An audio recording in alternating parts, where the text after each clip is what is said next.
विश्ववंदनीय तथागत सम्यक संबुद्ध विश्वरत्न बोधिसत्व डॉक्टर बाबासाहेब आंबेडकर, छत्रपति शिवाजी महाराज, छत्रपति शाहू महाराज, महात्मा ज्योतिबा फुले, माता रमाई, माता भीमाई, माता जिजाऊ, माता सावित्रीमाई यांच्या विचारांना प्रथम मी त्रिवार अभिवादन करतो। त्याचप्रमाणे विचार मंचावर उपस्थित वंदनीय भिक्खुगण, विचार मंचावर उपस्थित सर्व मान्यवर आणि या ठिकाणी उपस्थित असणाऱ्या सर्व माझ्या मातांना, बंधूंना आणि भगिनींना राजरत्न आंबेडकरचा मानाचा जय भीम। आज आपण लॉर्ड बुद्धा टीव्हीच्या माध्यमातून या ठिकाणी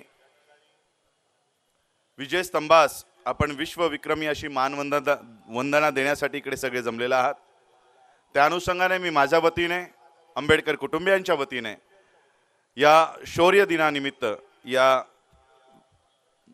विजय स्तंभास मानवंदना देतो। मी तुम्हा सर्वांची क्षमा मागून मी माझं भाषण हिंदीमध्ये करायचा प्रयत्न करेन, कारण आमचे लंडनचेही साथी या ठिकाणी आहेत। लॉर्ड बुद्धा संपूर्ण देशभर दिसतो, त्यामुळे मी हिंदीमध्ये चालेल ना? हिंदी समझते ना? अच्छे दिन आएंगे, अगर समझ सकते हो तो मेरी हिंदी भी समझ सकते हो। तो ये आज हम लोग यहाँ पर जो इकट्ठा हुए हैं, ये उन 500 शूरवीरों को मान वंदना देने के लिए इकट्ठा हुए जिन्होंने हमारे हक और अधिकार की लड़ाई लड़ी। खैरकर जी कह रहे थे, आयोजक कह रहे थे कि बहुत ठंडी है, बारिश होकर गई है। सोचो 31 दिसंबर 1817 की उस रात को, जहां पर हमारे पूर्वजों ने पैरों में जूते नहीं होंगे, बदन पर कपड़े नहीं होंगे, ऐसे ठंडी में लड़कर हमारे बदन पर कपड़े लाने का काम हमारे उन शूरवीरों ने किया है। क्या हम इतनी ठंडी नहीं सह सकते?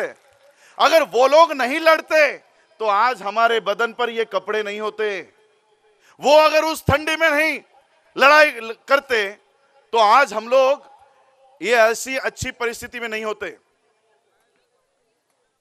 इस पूरे भारत में पेशवाओं के विरुद्ध में केवल ये पहली लड़ाई नहीं थी, इससे पहले भी पेशवा हारे थे, इससे पहले भी उनका पराजय हुआ था। लेकिन ब्रिटिशरों ने केवल इन 500 महारों को, इन 500 शूरवीरों के लिए यह स्तंभ बनाया। वो पता है क्यों बनाया? वो इसलिए बनाया क्योंकि इस युद्ध के बाद इस भारत से, महाराष्ट्र से नहीं, पूरे भारत से पेशवाई का अंत हो गया। ऐसी लड़ाई हमारे पूर्वजों ने लड़ी है। एक वो दिन था जब बाबा साहब ने हमारे गौरव का इतिहास ढूंढ निकाला। ये स्तंभ तो कब का हमारे लोग भूल चुके थे। हमारे लोगों को पता नहीं था कि महाराष्ट्र में, नगर में इस तरह का भीमा कोरेगांव के लिए कोई स्तंभ है। हम लोगों को अपना इतिहास ही नहीं पता था। बाबा साहब ने हमारा इतिहास ढूंढ निकाला और वहां पर बाबा साहब जाने लग गए। 1 जनवरी को बाबा साहब हर साल वहां पर जाते और अपने शूरवीरों को वंदना करते। और क्या कहते थे पता है? बाबा साहब कहते कि अरे जाओ, जाकर भीमा कोरेगांव में देखो, तुम लोग शेर के बछड़े हो, सिंह के छावे हो, भेड़ बकरियों की औलाद नहीं हो। जाओ और अपना इतिहास देख लो। बाबा साहब ने हम लोगों के दिलों में ये हमारा इतिहास जागृत किया और हमारे दिलों में ये ताकत निर्माण की। मैं आप लोगों को यहां पर भीमा कोरेगांव का इतिहास समझाने के लिए नहीं आया हूं, वो सभी बच्चों को पता है, बच्चों से लेकर बूढ़ों तक पता है। लेकिन आज जो पेशवाई, जिन पेशवाओं का राज हमारे शूरवीरों ने अपनी आहुति देकर खत्म किया, आज वही राज इस देश में फिर से आना जा रहा है। लेकिन हमारा ध्यान वहां पर नहीं है। मुझे पता है आप लोग यहां पर गाने सुनने के लिए आए हो। हमारा सभी लोग, क्योंकि मैं चाह रहा था कि लंदन से आए हुए हमारे लोग ज्यादा बोले। आज इस देश में फिर से वही पेशवाई को जिंदा करने का काम चल रहा है। आप अपना संविधान निकाल कर पढ़ो, जो बाबा साहब ने इस देश का संविधान लिखा है। आज इस देश में हमारा भीमा कोरेगांव अगर सुरक्षित है तो वो बाबा साहब के संविधान के वजह से है। आज हमारा धम्म इस देश में सुरक्षित है तो वो बाबा साहब के संविधान के वजह से है। और इसलिए आज उस संविधान को गिराने की नौबत और इस देश में से संविधान को हटाने का एक बहुत बड़ा काम इस देश में चल रहा है, वहां पर हमारा ध्यान नहीं है। हमारा ध्यान गानों की ओर है, हमारा ध्यान बाबा साहब के सीरियल, बाबा साहब की सीरियल चला दी, हमारे सभी लोग अभी बाबा साहब की सीरियल देख रहे हैं, संविधान भूल गए। उस संविधान को बचाने के लिए आगे नहीं आ रहे। आर्टिकल 13 हट गया, आर्टिकल 5 हट गया, आर्टिकल 14 हट गया, आर्टिकल 21 हट गया, और कौन से आर्टिकल रह गए जो आप लोग अपने आंखों के सामने जलते हुए देख रहे हो? आर्टिकल 1 इस देश का सबसे पहला आर्टिकल इस्तेमाल में ही नहीं लाया जाता। अपने घर पे जाओ और संविधान खोलकर देखो। पहला आर्टिकल बाबा साहब लिखते हैं, इस देश का नाम होगा इंडिया, दैट इज भारत। इस देश का नाम क्या है? India, that is Bharat. इस देश का प्रधानमंत्री, इस देश का राष्ट्रपति, इस महाराष्ट्र का मुख्यमंत्री, कोई भी राज्य का मुख्यमंत्री इस देश को इंडिया नहीं कहता, भारत नहीं कहता। एक गाली इस देश को रोज टीवी के माध्यम से देते हैं, एक गाली देते हैं, हिंदुस्तान हिंदुस्तान हिंदुस्तान। कहां से आया हिंदुस्तान? कौन सा हिंदुस्तान? इस देश के लोग, आरएसएस के लोग, बीजेपी के लोग कहते हैं आपको देशद्रोही कह देंगे, आपको देश से बाहर निकाल देंगे। इस देश से अगर कोई देशद्रोही है तो इस देश का प्रधानमंत्री देशद्रोही है। वो इस देश को हिंदुस्तान कहता है, भारत नहीं कहता, इंडिया नहीं कहता। इस देश का सबसे बड़ा देशद्रोही इस देश का राष्ट्रपति है, इस महाराष्ट्र का मुख्यमंत्री है, जो इस देश को हिंदुस्तान कहता है। कहां पर है बताओ मुझे हिंदुस्तान? अगर ये देश, मोहन भागवत कहता है कि इस देश में रहना है तो हिंदू होना पड़ेगा, अगर हिंदू हो तो इस देश में रहो, तो इस देश का बौद्ध कहां जाएगा? सिख कहां जाएगा? क्रिश्चियन कहां जाएगा? जैन कहां जाएगा? हम लोग कहां जाएं? इसलिए नए कानून बनाए। हमारा ध्यान वहां नहीं है। सिटीजनशिप अमेंडमेंट एक्ट 2019 लागू हो गया, संविधान को हटा दिया। एनआरसी अप्रैल महीने से शुरू होने जा रही है, लेकिन हमारा ध्यान वहां नहीं है। वोट लेते समय आप लोगों के आधार कार्ड देखे होंगे, दिखाकर आधार कार्ड दिखाकर वोट दिए कि नहीं? इलेक्शन कार्ड दिखाकर वोट दिए कि नहीं? राशन कार्ड दिखाकर वोट दिए कि नहीं? वोट देते समय हमारे इलेक्शन कार्ड चलते हैं, हमारे आधार कार्ड चलते हैं, हमारे राशन कार्ड चलते हैं। अब एनआरसी बनने जा रहा है कि इस देश में कौन रहेगा और कौन नहीं रहेगा। अमित शाह, इस देश का होम मिनिस्टर, कहता है आधार कार्ड नहीं चलेगा, राशन कार्ड नहीं चलेगा, वोटर आईडी नहीं चलेगी। अगर वोट लेने के लिए ये सारे डॉक्यूमेंट चल रहे थे, अब हमको इस देश में रहने के लिए ये सारे कागजात क्यों नहीं चलेंगे? अगर नहीं चलने वाले हैं तो पहले अपने पद का इस्तीफा दे दो, क्योंकि हमारे वोट से आप लोग सरकार बनाए हो। अगर हमारे वोट नहीं चलने वाले तो पहले अपनी सरकारें बदल दो। इस तरह से आज काम चल रहा है। हम लोगों को फिर से पेशवाओं के राज में डालने का काम चल रहा है। हमारे महापुरुषों ने हम लोगों को एक अच्छी व्यवस्था देकर गए, ये हमारा काम है उस व्यवस्था को बनाए रखना, लेकिन हमारा ध्यान वहां नहीं है।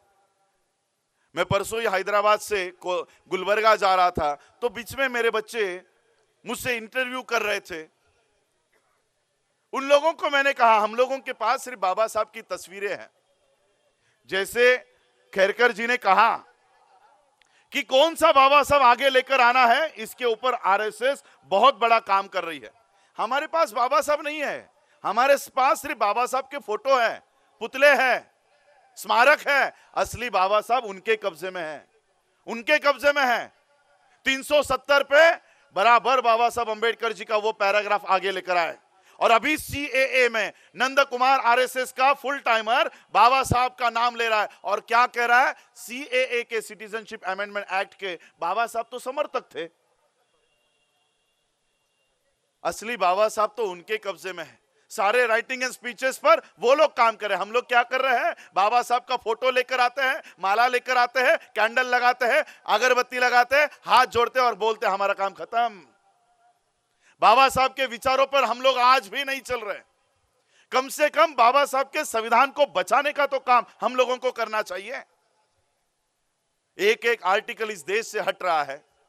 हमारे लोगों को, आप लोगों को लगता होगा वो तो मुसलमानों के खिलाफ कुछ चल रहा है, वो तो जाएंगे ही, लेकिन आपको आपको नहीं छोड़ने वाले। कितने यहां पर मेरे पास सामने जो बैठे हुए लोग हैं उनके पास 1971 के पहले के डॉक्युमेंट्स है। 1971च्या अगोदरचे कागदपत्र आता तुम्हाला एप्रिल महिन्यापासून दाखवावे लागणार आहेत।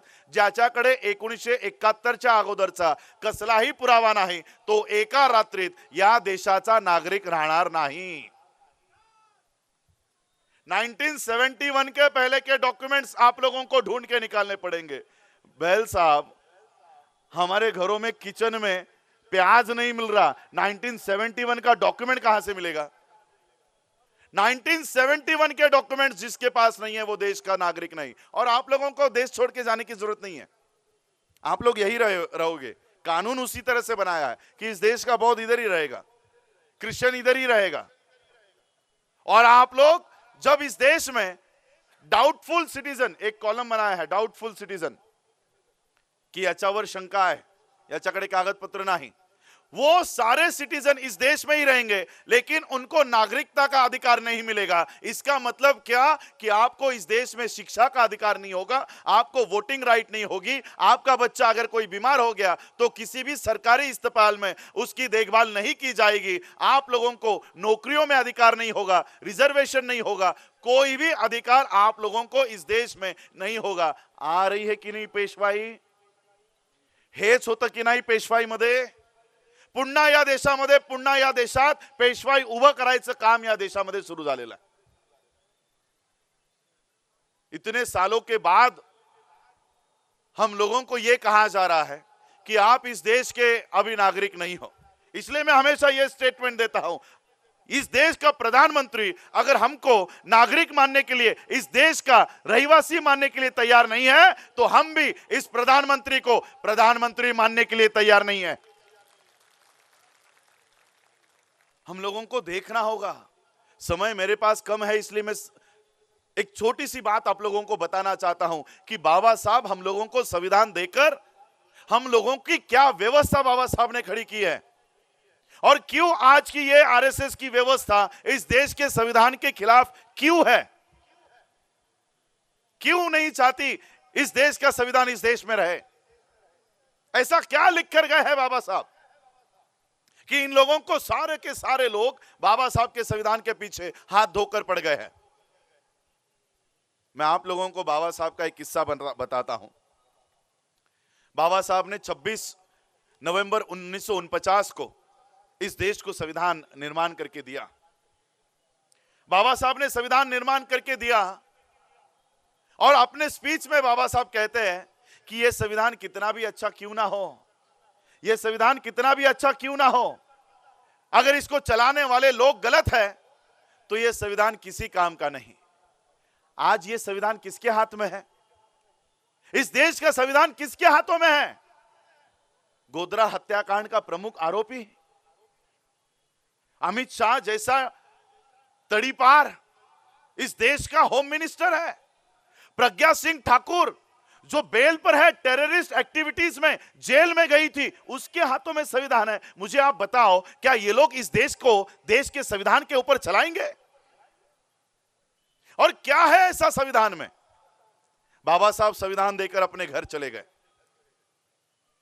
26 अलीपुर रोड दिल्ली, अपने कुर्सी में बाबा साहब बैठे और बाबा साहब बैठने के बाद उनकी आंखों से आंसू आने लग गए।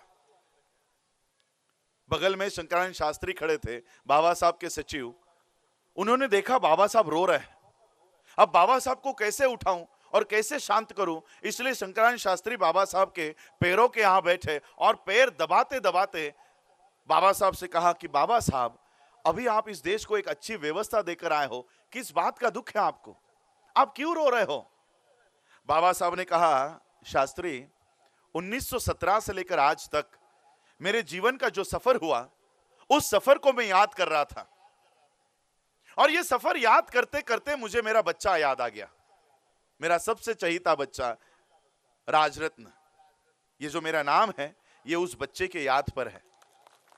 मेरे पिताजी ने मेरा नाम उस बच्चे के याद पर रखा।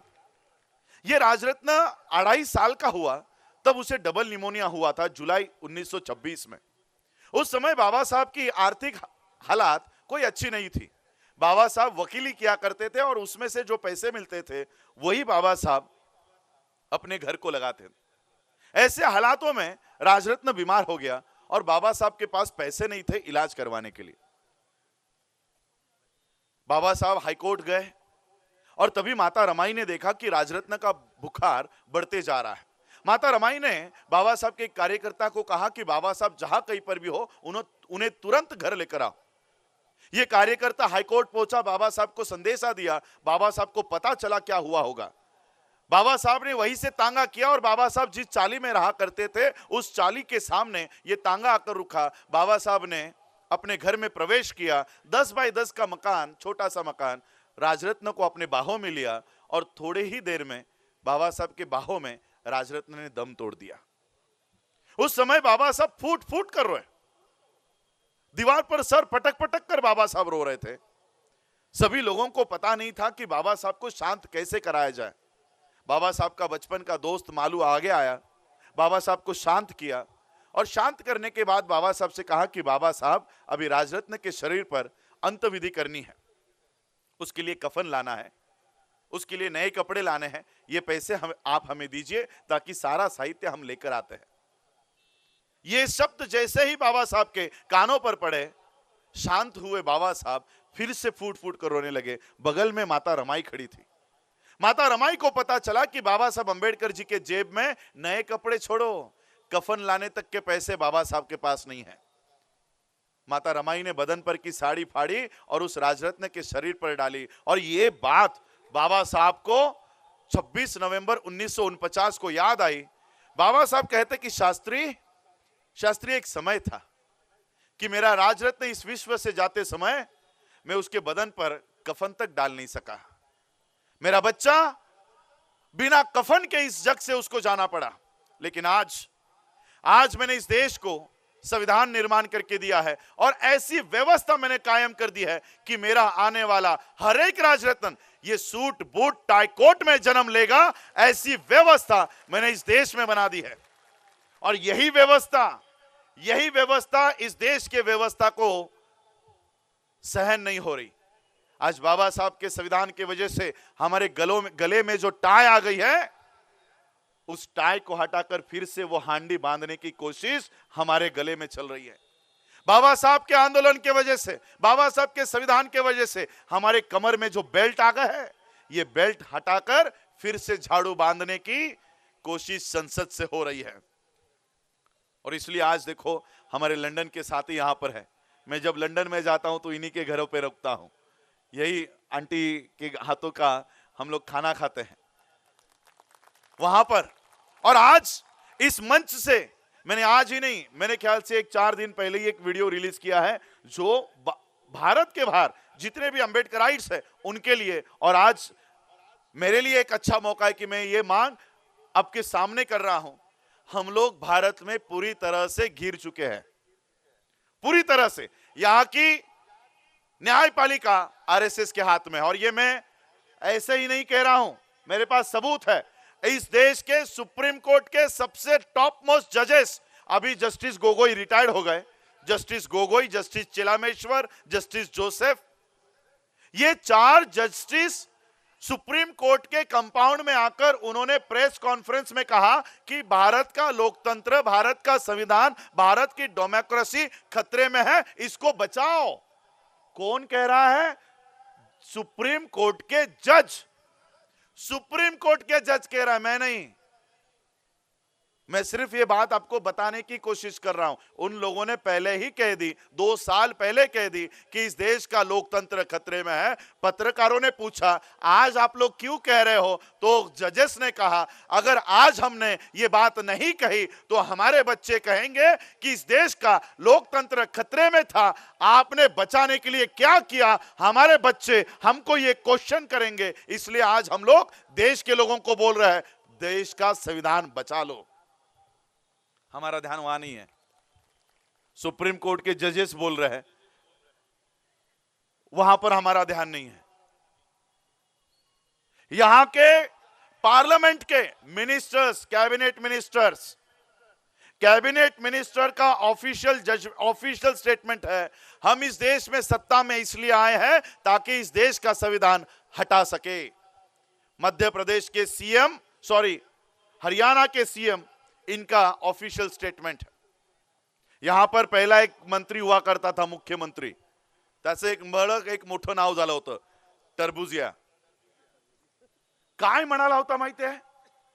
राजसत्तेवर धर्मसत्ता असली पाहिजे, राजसत्ता के ऊपर धर्मसत्ता होनी चाहिए। तो कौन सी धर्मसत्ता? मनुस्मृति वाली, यानी आपके संविधान के ऊपर मनुस्मृति होना चाहिए। ये इस महाराष्ट्र का एक्स सीएम बोल रहा था। ये ऑफिशियल स्टेटमेंट हम लोगों के पास होते हुए भी हम लोग उसके ऊपर कोई कार्रवाई नहीं कर रहे। और इसलिए मैं इस मंच से, मुझे जितने भी लोग भारत के बाहर सुनेंगे या सुनने वाले हैं और यहां पर बैठे हुए हैं, मैं इनसे यही प्रार्थना कर रहा हूं कि हम भारत में चारों ओर से घिर चुके हैं। हमारा राष्ट्रपति मंदिरों से धक्के खा रहा है, वो अपने बीवी को न्याय नहीं दे सकता, हमको क्या न्याय देने वाला है? इसलिए भारत के बाहर जितने भी बाबा साहब को मानने वाले, जानने वाले, प्यार करने वाले लोग हैं, अपने अपने एम्बेसी में, हम लोगों ने लंदन में प्रोटेस्ट किया था 18 सितंबर को लंदन के ब्रिटिश पार्लियामेंट के सामने हम लोगों ने, सभी लोगों ने वहां पर प्रोटेस्ट किया। 2 ही महीने में रिजल्ट मिला। यूरोपियन यूनियन के लोग भारत में आए, कश्मीर का सारा मुआयना करके गए और वहां पर लंदन में जाकर कहा कि यहां पर भारत में बदतर परिस्थिति है, कुछ भी ठीक नहीं है। भारत के बाहर नरेंद्र मोदी जाता है, क्या कहता है पता है? भारत में सब अच्छा है। ये स्पीच है उसका, भारत में सब अच्छा है। यहां पर कोई मध्य प्रदेश के 2 बच्चों को रास्तों के ऊपर शौच कर रहे थे, इतना पीटा 7-8 साल के बच्चे, पीट कर उनकी मौत हो गई। भारत में सब अच्छा है। गुजरात में शादी में एक लड़का, वो खाना खाने के लिए चेयर पर बैठते हैं ना, चेयर पर बैठकर खाना खा लिया, इसलिए उसको इतना पीटा कि वो मर गया। 2019 की बातें कर रहा हूं, 1818 की नहीं, 2019 की ये सारी बातें हैं। जय श्री राम अगर नहीं बोलते तो पीट कर हत्या इस देश में हो रही है। हमारी सुनने वाला कोई नहीं। सुप्रीम कोर्ट कहता है कोई याचिका नहीं लेंगे, राष्ट्रपति धक्का खा रहा है, किसके सामने हम लोग जाएं? इसलिए बाबा साहब ने हम लोगों को ये विश्व का रास्ता खोलकर दिया है। आज मैं यूनाइटेड नेशंस के बड़े बड़े कॉन्फ्रेंसेस में जाता हूं, वर्ल्ड फेलोशिप ऑफ बुद्धिस्ट के कॉन्फ्रेंस में जाता हूं। मैं आप लोगों को एक किस्सा बताना चाहता हूं, आपको भी। पिछले साल यूनाइटेड नेशन के कॉन्फ्रेंस में गया, 150 देशों के लोग थे। हम लोग सभी लोगों से पहचान करवा रहे थे। चाइना के लोग हमसे पहचान करवाने के लिए आगे आए। उन्होंने हमसे पूछा, आप कौन से देश से हो?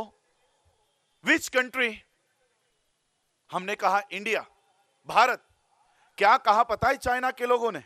चाइना के लोगों ने कहा, ओह, अंबेडकर इंडिया।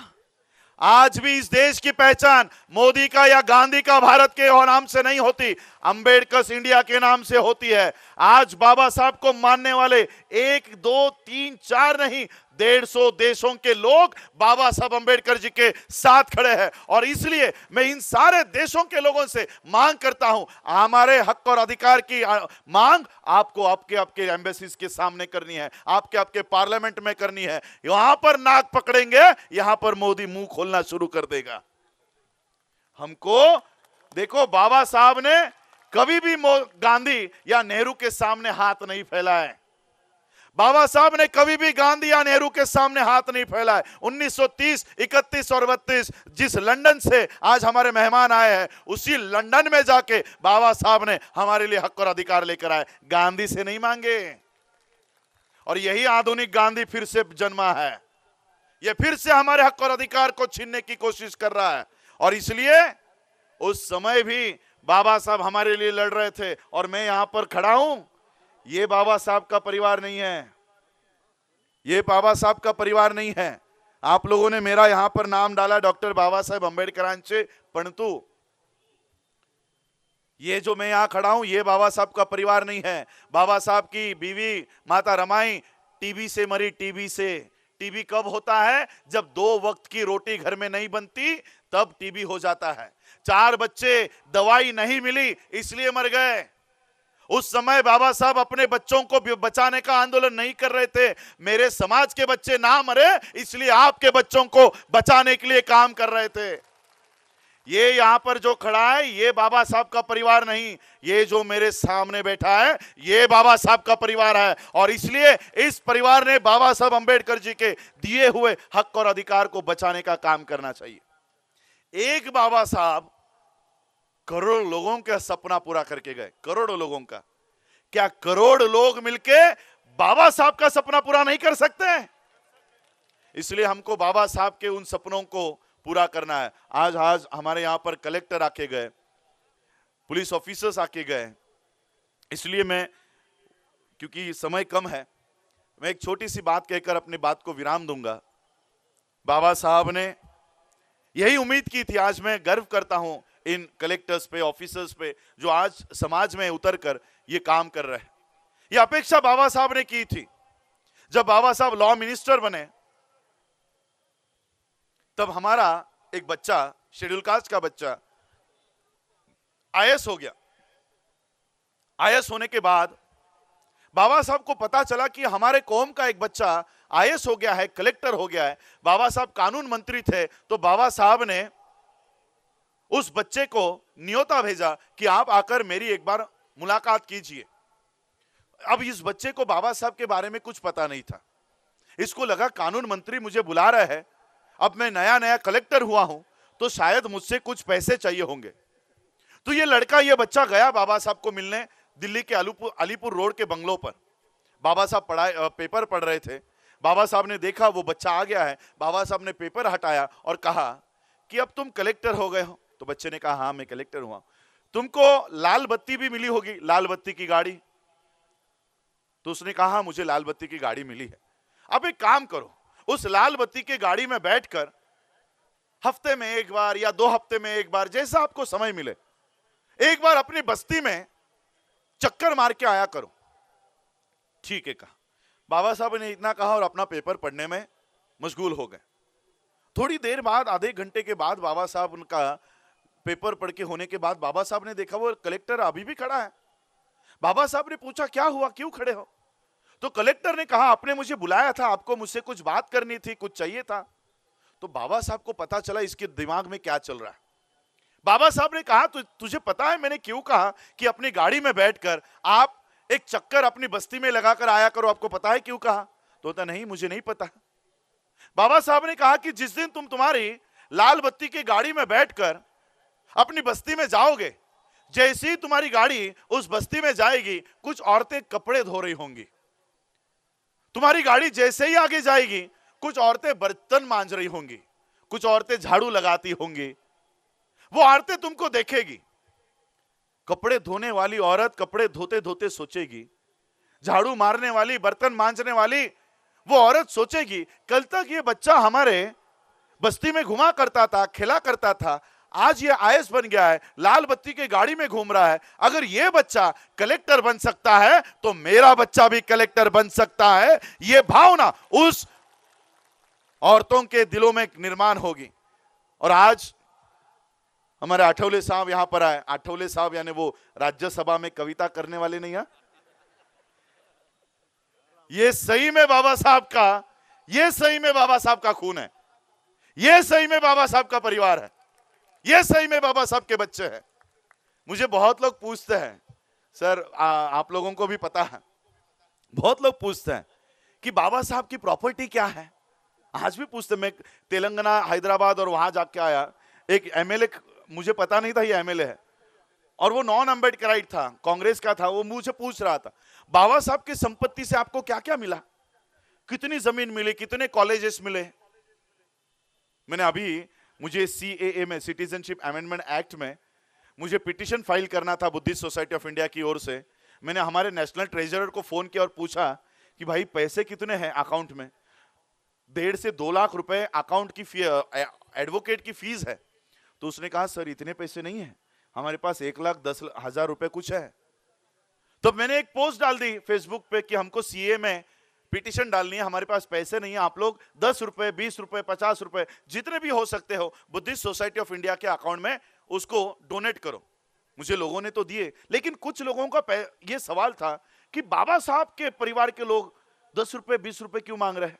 तो मैंने बाबा साहब का बैंक अकाउंट का डिटेल 1957 में मुझे बाबा साहब के एक बैंक अकाउंट का डिटेल मिला है जो मेरे पास अभी भी है।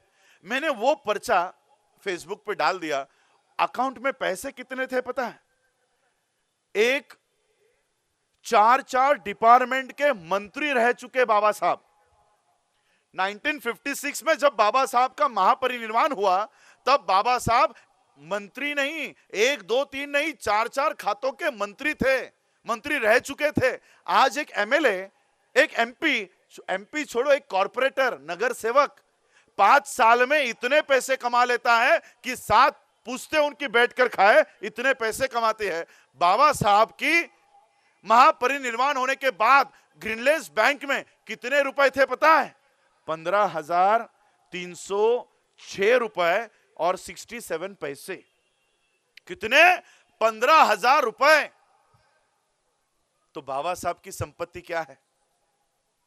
4 टर्म के मंत्री रह चुके बाबा साहब, उनके खातों में सिर्फ 15,000 रुपए। तो बाबा साहब ने क्या कमाया इतने सालों में?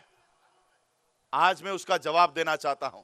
आज ये मंच पर कलेक्टर बैठ के गए, हमारे राहुल आठवले जी है, यहां पर हमारे लंदन में बैठे हुए लोग हैं, फ्रांस में बैठे हुए लोग हैं, अमेरिका में बैठे हुए लोग हैं। आप लोगों में जो डॉक्टर है, इंजीनियर है, प्रोफेसर है, लॉयर है, ये है बाबा साहब की प्रॉपर्टी। ये कमाया बाबा साहब अंबेडकर जी ने।